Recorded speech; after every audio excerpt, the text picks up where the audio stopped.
안녕하십니까.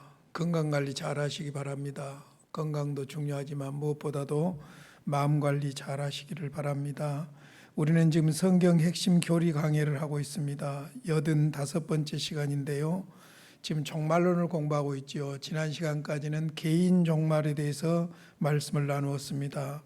죽음과 그 다음에 죽음 이후 사후에 영원히 거처하는 것, 중간기 이런 부분에 대해서 쭉 말씀을 드렸습니다. 사후의 영혼은 멸절되지 않는다, 존재한다, 의식적이고 활동적으로 존재한다, 천국과 지옥이 있을 뿐이다, 이런 부분들을 잘 명심할 수 있기를 바랍니다.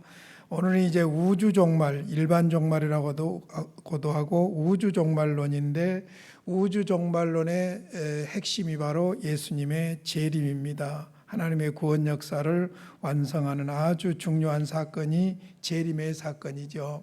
근데 사실은 극단적인 종말론자들 때문에 재림이 오해된다든지 무시된다든지 하는 그런 안타까운 일들이 많은데, 이것은 어떤 면에서 사탄의 고단수 전략이라고도 볼 수 있습니다. 우리는 재림이야말로 하나님의 구원 역사의 완성이에요. 그런 측면에서 재림을 아주 소중하게 여겨야 되고, 재림에 대한 우리의 신앙 태도가 바로 오늘 현재 우리의 신앙을 정리하는 아주 중요한 부분이라고 볼 수 있습니다. 그래서 오늘 재림에 대해서 같이 공부해 보겠습니다. 먼저는 재림에 대한 성경의 교훈을 보겠습니다. 잘 아시는 대로 성경의 중심은 그리스도입니다. 그리스도가 오셨다, 그리고 우리 죄를 위해서 죽으셨다, 부활하셨다, 승천하셨다, 그리고 그리스도께서 다시 오신다. 그러니까 성경의 중심은 그리스도의 초림과 재림이라는 것이죠. 구약 성경은 메시아로 오실 것을 말씀하고, 신약 성경은 이미 오신 메시아를 언급할 뿐 아니라 앞으로 오실 메시아를 가르치고 있습니다. 그리스도의 재림에 관한 예언이 성경에 1845번이나 언급되고 있어요. 신약에만 318번 언급되고 있습니다.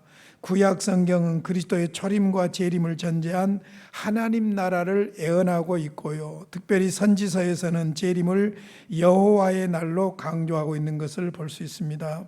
신약 성경에서는 우리 주님께서 재림을 약속하셨을 뿐만 아니라 주님으로부터 받은 사도들이 재림에 대해서 확실하게 가르치고 있습니다. 마태복음 24장에 보면 예수님께서 재림에 대해서 여러 교훈을 주시는데, 마태복음 24장 40절로 44절 읽어드리겠습니다. 그때에 두 사람이 밭에 있음에 한 사람은 데려가고 한 사람은 버려둠을 당할 것이요, 두 여자가 맷돌질을 하고 있음에 한 사람은 데려가고 한 사람은 버려둠을 당할 것이니라. 그러므로 깨어있으라. 어느 날에 너희 주가 임할는지 너희가 알지 못함이니라. 너희도 아는 바니 만일 집주인이 도둑이 어느 시각에 올 줄을 알았더라면 깨어있어 그 집을 뚫지 못하게 하였으리라. 이러므로 너희도 준비하고 있으라. 생각하지 않은 때에 인자가 오리라. 예수님이 재림하신다는 것이고 갑자기 오신다는 것이고, 그때와 시기에 대해서는 알지 못하기 때문에 항상 깨어있고 준비해야 된다고 예수님이 직접 말씀하고 있습니다. 재림에 대해서 본격적으로 이야기하기 전에 재림에 대한 그릇된 주장들부터 먼저 말씀을 드리겠습니다. 왜냐하면 잘못된 주장들을 알면 바른 주장이 선명해지기 때문이죠. 첫 번째로 정신적 재림설이라는 것이 있습니다. 이건 주로 자유주의 신학자들의 주장인데요. 기독교의 가마를 통해서 세계가 그리스도 사랑의 정신으로 통치되는 것이 곧 예수님이 재림한 것이다, 그렇게 이야기해요. 아니지요. 성경은 세상이 점점 더 악해질 것과 예수님이 몸소 친히 볼 수 있게 재림하신다고 분명하게 말씀하고 있죠. 두 번째 잘못된 주장은 성령 강림설입니다. 무슨 말이냐면은 그리스도의 재림의 약속은 오순절에 성령이 강림하심으로 말미암아 이미 성취되어 버렸다는 것입니다. 그러나 성경은 오순절에 성령을 받은 사도들이 장차 오실 그리스도의 재림을 예언하고 있기 때문에 잘못된 것이죠. 세 번째로는 영적 재림설이라는 것이 있습니다. 요한복음 14장 8절과 마태복음 28장 20절을 근거해 가지고 이런 잘못된 주장을 하는데요. 요한복음 14장 8절에 보면 빌립이 예수님께 여쭙죠. 아버지를 보여주소서 하니까 예수님께서 너희가 나와 함께 이렇게 오래 있었는데도 나를 알지 못하느냐고 말씀하죠. 예수님이 임재에 계신 것이 바로 하나님이시라는 것이죠. 마태복음 28장 20절에 보면 예수님께서 약속하셨죠. 세상 끝날까지 너희와 항상 함께 있으리라. 이 말씀에 근거해서 그리스도께서 성도들의 마음에 영적으로 임재하여 계시는 것이 바로 예수님의 재림이라는 것이죠. 억지로 재림을 부정하고 있는 것입니다. 그러나 성경은 분명히 유형적이고 가시적인 재림을 말씀하고 있습니다. 사도행전 1장 11절에 보면 이르되 갈릴리 사람들아 어찌하여 서서 하늘을 쳐다보느냐 너희 가운데 하늘로 올려진 이 예수는 하늘로 가심을 본 그대로 오시리라. 볼 수 있다. 예수님이 재림하셨을 때 제자들에게 천사들이 주었던 말씀이죠. 그 다음에 네 번째로는 임종시 재림설이라는 것이 있습니다. 아주 잘못된 것이죠. 이것도 누가복음 23장 42절 43절과 사도행전 7장 59절에 근거하고 있는데 누가복음 23장 42절은 무슨 말씀이냐면은 예수님의 십자가에서 운명하실 때 양편의 강도가 있었는데 한편 강도가 주여 당신의 나라에가 임하실 때에 나를 기억하소서 할 때 예수님께서 말씀하셨죠. 오늘 내가 나와 함께 낙원에 있으리라. 사도행전 7장 59절에 보면 스데반의 순교 장면이 나옵니다. 주 예수여 내 영혼을 받으시옵소서 웃으면서 하늘 보좌에 계신 주님을 보면서 순교를 당하지요. 이 말씀들을 근거해 가지고 성도가 죽을 때 그 영혼을 받기 위해서 그리스도께서 재림하신다는 거예요. 아주 잘못된 성경에 대한 왜곡이라고 볼 수가 있죠. 죽을 때 그리스도께서 와서 그 영을 받고 하는 것이 아니라 그리스도는 성령을 통해서 우리 가운데 계시는 것은 계시는 것이고 주님께서 반드시 가시적으로 육체적으로 볼 수 있도록 재림하신다고 말씀해 주셨지요. 자, 그렇다면 왜 재림이 중요한가? 재림의 중요성에 대해서 좀 말씀을 드리도록 하겠습니다. 그리스도의 재림은 성경의 모든 예언의 중심 사상이에요. 그러므로 재림에 대한 바른 이해가 없이는 성경을 충분히 이해할 수가 없는 것이죠. 성경의 많은 약속은 그리스도의 재림의 열쇠로만 풀 수가 있습니다. 자, 우리가 성경을 하나님의 구원 역사라고 그럽니다. 구원 역사를 크게 네 단계로 정리하면 창조, 타락, 재창조, 완성 그렇게 볼 수 있어요. 그러니까 완성, 하나님께서 성경을 통해서 약속하신 구원 역사의 완성이 그리스도의 재림으로 말미암아 이루어지는 것이죠.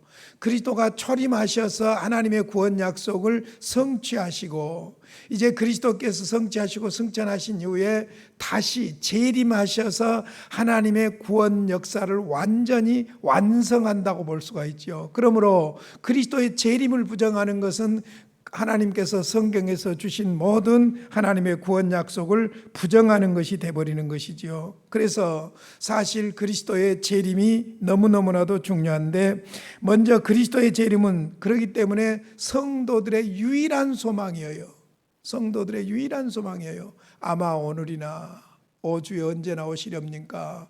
계속해서 그리스도인들은 주님의 재림을 대망하는 소망이죠. 순교자들의 열망이고 만물이 대망하는 바입니다. 왜냐하면 만물도 바로 그리스도의 재림으로 말미암아 하나님의 구원 역사가 완성됨과 함께 기뻐하고 즐거워하고 회복되기 때문이라고 볼 수 있지요. 그래서 성도의 소망이다, 순교자들의 열망이다, 만물이 대망하는 바가 바로 재림이다. 그러므로 재림은 너무너무나도 중요한 구원의 완성이라고 볼 수가 있는 것이지요. 그래서 사도 요한은 요한일서 3장 2절 3절에서 이렇게 말씀하십니다. 사랑하는 자들아 우리가 지금은 하나님의 자녀라. 장래에 어떻게 될지는 아직 나타나지 아니하였으나 그가 나타나시면, 재림하시면이죠, 우리가 그와 같을 줄을 아는 것은 그의 참모습 그대로 볼 것이기 때문이니 주를 향하여 이 소망을 가진 자마다 그의 깨끗하심과 같이 자기를 깨끗하게 하느니라. 재림의 소망이 그리스도인들을 그리스도인답게 살게 하는 거예요. 세네카가 그런 말을 했더라고요. 항구가 정해지지 않는 배는 어떤 바람도 무익하다 그랬어요. 무슨 말입니까? 항구가 정해진 배는 그 방향으로 향해서 모든 바람을 다 활용하는 것이지요. 마찬가지입니다. 재림으로 인한 하나님 나라 완성을 사모하는, 천국을 사모하는 그리스도인들에게는 이 땅에서 무엇을 하며 어떻게 살아야 할지 삶의 방향이 정해지는 거예요. 그러니까 항해하는 배가 어떤 바람이 불어도 그 바람을 통해서 목적지를 향하는 것처럼 우리들도 마찬가지죠. 그러므로 재림은 너무너무나도 중요한 것입니다. 뿐만 아니라 그리스도의 재림은 하나님의 약속의 성취요 구원 역사의 결정이죠. 지금까지 제가 드린 말씀의 핵심입니다. 히브리서 11장 믿음장에서 이렇게 말합니다. 9절 10절입니다.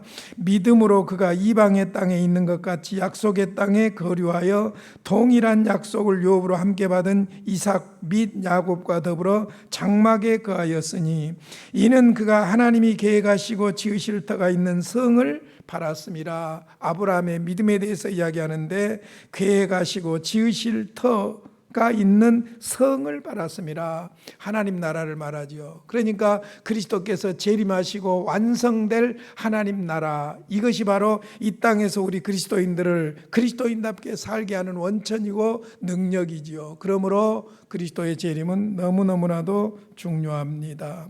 자, 다음으로 재림의 시기에 대해서 좀 이야기를 하겠습니다.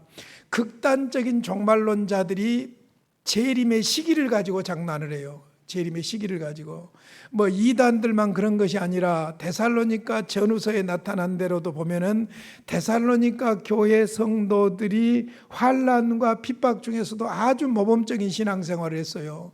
사랑으로 수고하고 소망 가운데 인내하고 믿음으로 사역하고 너무너무나도 아름다웠어요. 그러니까 바울 사도가 그들을 칭찬하기 위해서 재림의 소망에 대해서 이야기를 합니다.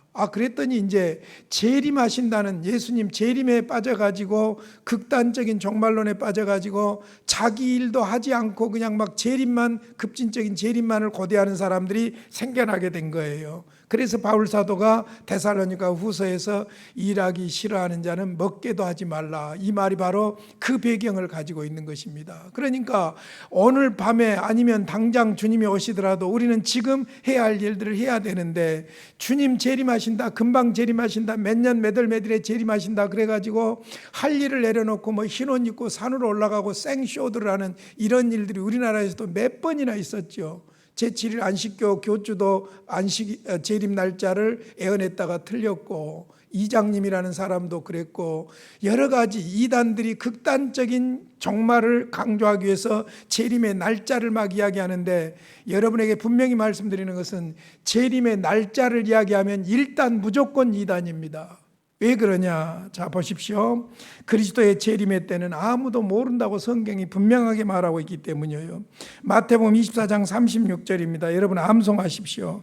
그러나 그 날과 그때는 아무도 모르나니 하늘의 천사들도 아들도 모르고 오직 아버지만 아시느니라.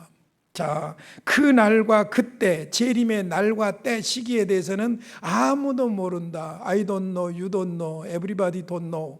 모두가 몰라요. 그런데 사람만 모르는 것이 아니라 하늘의 천사들도 모른답니다. 아무도 모를 뿐만 아니라 천사들도 모르고, 심지어는 아들도 모르고 오직 아버지만 아신다고 말씀하고 있습니다. 그러니까 재림에 대해서 날짜를 이야기한다든지 시간을 이야기한다든지 무조건 이단으로 보시면 돼요. 받아들이면 안 돼요. 아무도 모른다고 성경은 분명히 말하고 있어요. 그런다고 해서 재림을 기다리지 말라는 말이냐? 그건 아니죠. 마태복음 25장 13절에 보면 그런즉 깨어있으라, 너희는 그날과 그때를 알지 못하느니라.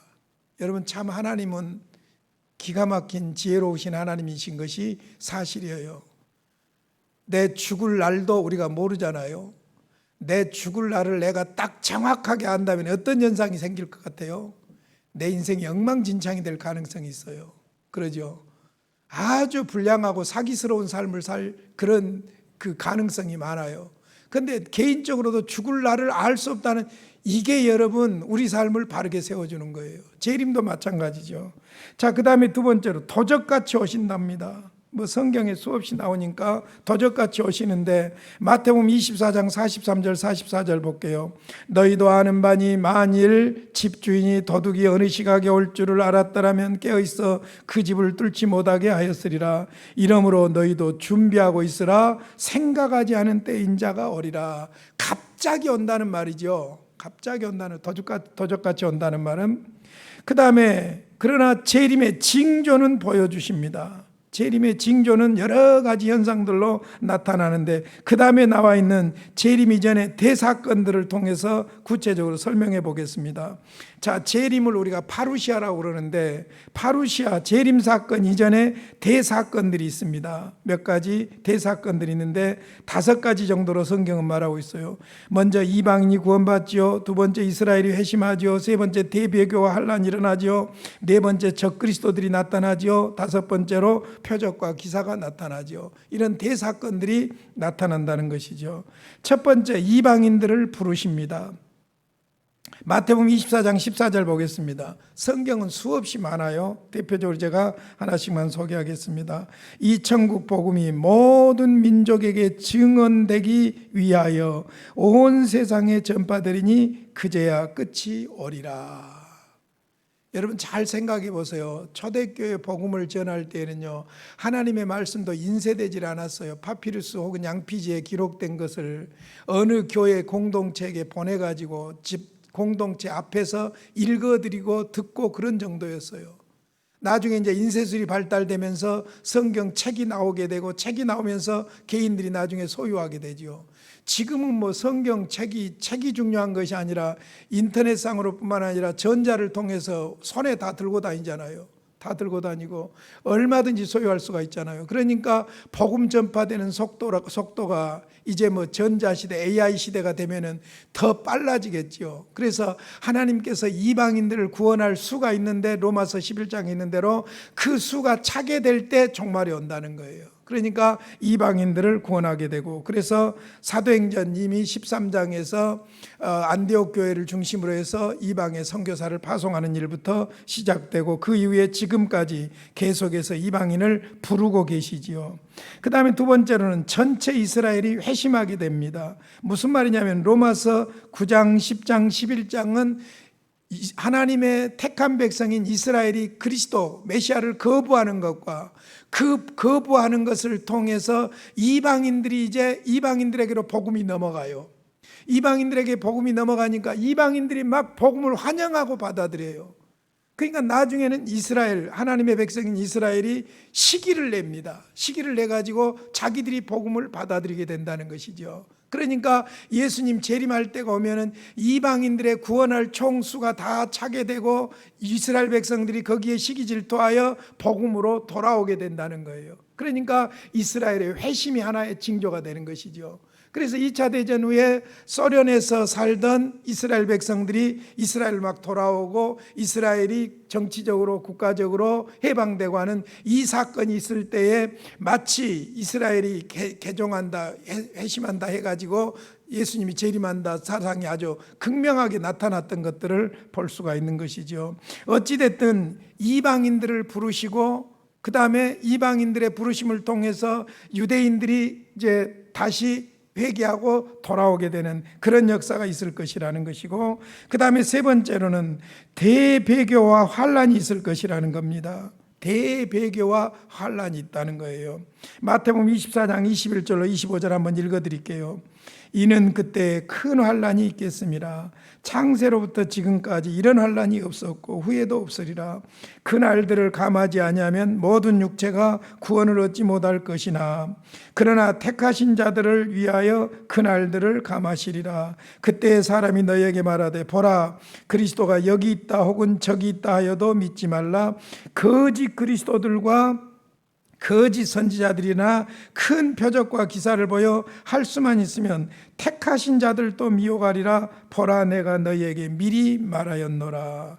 큰 환란이 있을 것이다. 그래서 큰 환란, 재난들이 있을 것이라고 했고, 그 다음에 거짓 선지자, 거짓 그리스도가 나타나서 택한 사람들도 미혹을 한다는 거예요. 미혹을 할 수밖에 없는, 받을 수밖에 없는 것은 표적과 기사를 그들이 행한다는 거예요. 여러분, 사탄도 표적과 기사를 행해요. 능력을 행해요. 그러니까 거기에 넘어간다는 것이죠. 자, 그 다음에 네 번째로 적그리스도. 적그리스도란 말이 원문에는 안티크리스토스라고 그러죠.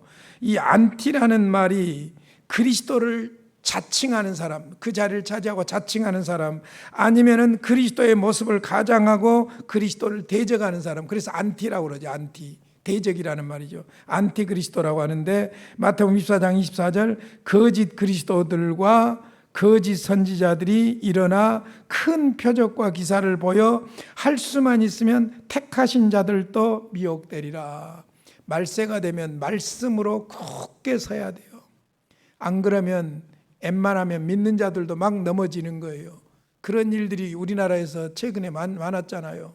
뭐 이상한 남봉꾼 같은 정아무개라든지 신천지의 교주라든지 상식적으로 이해가 안 되는 그런 일들이 막 벌어지는데, 왜 그러느냐? 바로 이 표적과 기사들 때문이죠. 그래서 다섯 번째 표적과 기사들입니다. 마태복음 24장 29절로 30절입니다. 그날 환란 후에 즉시 해가 어두워지고 달이 빛을 내지 아니하며 별들이 하늘에서 떨어지며 하늘의 권등들이 흔들리리라. 그때 인자의 징조가 하늘에서 보이겠고 그때 땅의 모든 족속들이 통곡하며 그들이 인자가 구름을 타고 능력과 큰 영광으로 오는 것을 보리라. 처처에서 전쟁과 전쟁의 소문과 기근과 지진이 있을 것이고 재난이 시작될 것이라는 겁니다. 하늘에 해와 달과 별들의 징조가 있다는 것이죠. 그 다음에 많은 사람을 미혹할 거짓 선지자가 나타나가지고 이 사람들이 무슨 짓을 하냐면 사탄의 종노릇을 하는데, 표적과 기사를 통해서 선택받은 자들까지도 미혹한다는 것입니다. 그리고 하늘에 무서운 징조들, 자연의 무서운 징조들이 있다는 것이죠. 사실 우리가 지금 신앙이 느슨해져서 그렇지 영적으로 긴장하고 보면 사실 말세의 여러 징조가 지금 우리 주변에서 나타나고 있어요. 코로나 팬데믹 현상도 이것이 어느 지역, 어느 나라에서 일어난 일이 아니라 세계적인 사건이잖아요. 우리가 지금 피부로 그것을 구체적으로 안 느끼니까 그렇지 엄청난 사람이 죽어가고 있잖아요. 그런데 코로나가 중요한 것이 아니라 또 무슨 델타라고 하는, 델타 플러스인가 델타 알파인가 하는 이것이 다시 유행하고 있는데 무서운 속도로 유행하고 있잖아요. 그러니까 전에 없었던 놀라운 재난들이 일어나고 있어요. 그러니까 우리는 이런 사건들을 보면서 주님을 바라봐야 되는 것이죠. 재림하실 주님을 바라봐야 되는 것이죠. 그러지 이 상황들을 통해서 우리가 뭐 다른 주님 바라보고 믿음 그 외에 다른 것으로는 해결책이 없는 것이죠. 자, 그런 측면에서 재림 전에 이런 다섯 가지 이런 기사, 이런 표적들이, 사건들이 일어난다는 것이죠. 이런 것들을 통해서 우리는 재림의 주님을 가늠해 볼 수가 있는 것이죠. 자, 이제 마지막으로 재림의 시간과 방식과 목적에 대해 다시 한번 정리를 해드리도록 하겠습니다. 너무나도 중요하니까요. 첫 번째, 다시 한번 기억할 것은 재림의 시간 알 수 없다. 그때와 그 시기 알 수 없다. 마태복음 24장 36절 암송하세요. 그러나 그날과 그때는 아무도 모르나니 하늘의 천사들도 아들도 모르고 오직 아버지만 아시느니라. 몇 년 몇 월 몇 일에 예수님이 오신다 말하면 무조건 그 사람은 사기꾼이에요. 영적 사기꾼이에요. 하나님의 말씀 성경은 분명히 알 수 없다고 했어요. 알 수 없게 해놓은 것이 얼마나 감사한 일인지 몰라요. 가짜로 예언했는데 이장님 그 1987년입니까? 뭐 재림론 이야기할 때 몇 년 몇 월 몇 일 온다고 재림하니까 흰 옷 입고 막 산으로 올라오고 그랬잖아요. 애상 먹고 갚지도 않고 무질서한 일들이 막 벌어졌잖아요. 그러라고 예수님이 재림하실까요? 불량하게 살고 사기치고 그냥 외상 먹어버리고 빚내서 마음대로 쓰고 그렇게 하고 그냥 재림하신 주님 맞이한다고 산으로 올라가면 재림하신 주님이 기뻐하실까요? 아니죠. 그러니까 재림의 시기에 대해서 여러분 속지 마시기를 바랍니다. 그 다음에 재림의 방식을 보면은요, 한 5가지로 딱 정리를 해 놓으시기 바랍니다. 먼저 인격적으로 강림하신다. 아까 마태복음 24장에 보니까 2사람이 밭을 갈다 한 사람은 데려감을 당하고 2사람이 맷돌 갈다 한 사람은 버려둠을 당하고 데려감을 당한다고 그랬죠. 그러니까 삶의 현장에 오는 거예요. 주님이 재림하실 때는 시간과 공간을 초월해서 인격적으로 오시는데 미국에서도 할 수 있고 한국에서도 할 수 있고 어디서나 할 수 있어요. 높은 산에 올라간다고 아는 것이 아니죠. 볼 수 있는 것이 아니죠. 삶의 현장에 인격적으로 오신다는 겁니다. 그 다음에 2번째로는 육체적으로 강림하십니다. 예수님께서 분명히 올라가실 때에 천사들을 통해서 주셨던 말씀이 있지요. 사도행전 1장 11절 하늘로 가심을 본 그대로 오시리라. 그래서 3번째로 가시적이에요. 올려가심을 본 그대로, 본대로, 그대로 오신다는 것이죠. 마태복음 24장 30절입니다. 그때의 인자의 징조가 하늘에서 보이겠고 그때의 땅의 모든 족속들이 통곡하며 그들이 인자가 구름을 타고 능력과 큰 영광으로 오는 것을 보리라. 그래서 보리라. 시각적으로, 가시적으로 볼 수 있게 옵니다. 뿐만 아니라 갑작스럽게 오십니다. 데살로니가전서 5장 2절 3절 주의 날이 밤에 도둑같이 이룰 줄을 너희 자신이 자세히 알기 때문이라. 그들이 평안하다 안전하다 할 그때에 임신한 여자에게 해산의 고통이 이름과 같이 멸망이 갑자기 그들에게 이르리니 결코 피하지 못하리라. 도적같이 온다는 말과 임신한 여자의 출산에다 비교를 했어요. 임신은 했어요. 때가 되면 출산할 거예요. 출산하지 않는 일은 없어요. 임신했으니까. 마찬가지로 예수님 초림했습니다. 구원을 성취하셨습니다. 십자가와 부활로 승천하셨습니다. 오실 일은 너무나도 당연한 일이에요. 그래서 임산부의 출산에다 비유를 하고 있는 것이죠. 그 다음에 영광스러운 승리의 강림입니다. 아까 마태복음 24장 30절에서도 구름을 타고 능력과 큰 영광으로 오는 것을 보리라고 했지요.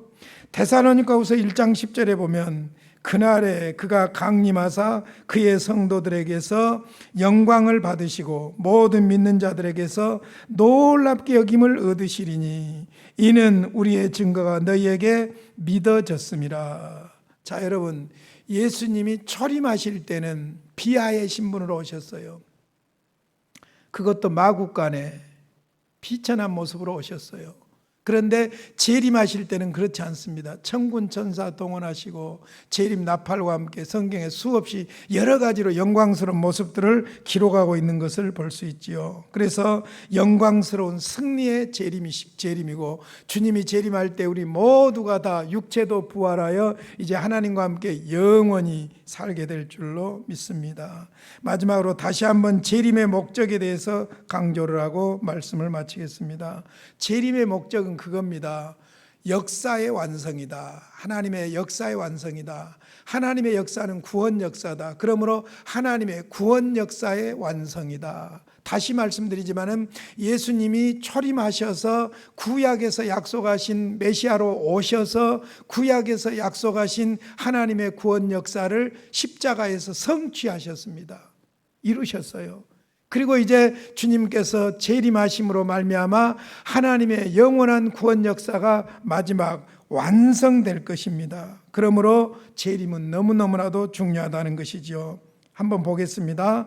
그리스도께서 이 세상 마지막에 미래의 시대를 여시고 만물에게 영원한 상태를 부여하시기 위해 오실 것이다.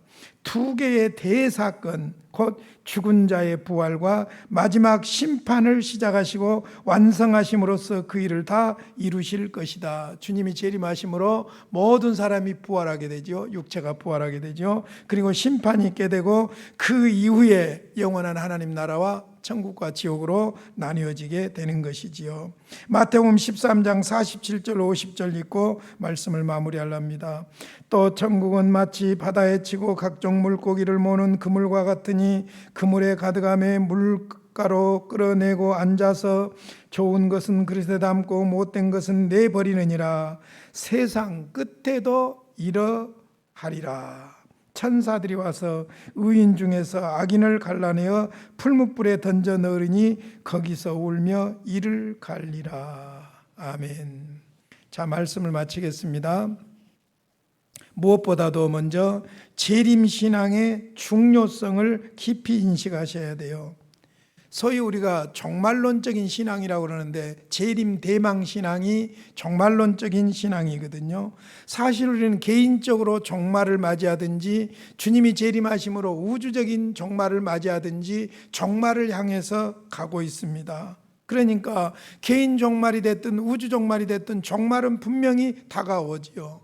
그 종말론적인 신앙은 우리로 하여금 어떻게 살게 하냐면 오늘 현재를 그리스도인답게 살게 하는 것이죠. 그러니까 종말론적인 신앙의 핵은 무엇이냐? 초림하셔서 구원을 성취하시고 재림하심으로 구원을 완성하실 우리가 믿는 예수 그리스도를 확실하게 붙잡는 것이지요. 다른 것이 아니라 예수 그리스도를 중심한 삶을 살아갈 수 있도록 하는 것이 바로 재림신앙의 중요성이라고 볼 수 있습니다. 한 가지 더 강조하는 것은 재림의 시기 문제입니다. 아무도 모른다. 아무도 모른다. 절대로 이 유혹에 넘어가면 안 됩니다. 그 다음에 재림의 목적에 대해서도 한번 다시 강조를 합니다. 구원의 완성이다. 그러므로 재림신앙은 너무나도 중요하지요. 이제 다음 주에는 천년설에 대해서, 천년왕국에 대한 요한계시록 20장 1절로 6절에 나와 있는 천년왕국에 대해서 여러 가지 논란이 있는데 천년론에 대해서 여러분에게 구체적으로 말씀을 드리도록 하겠습니다. 아마 오늘이나 재림신앙으로 승리하시기를 바랍니다. 고마우신 아버지, 은혜와 사랑을 감사합니다.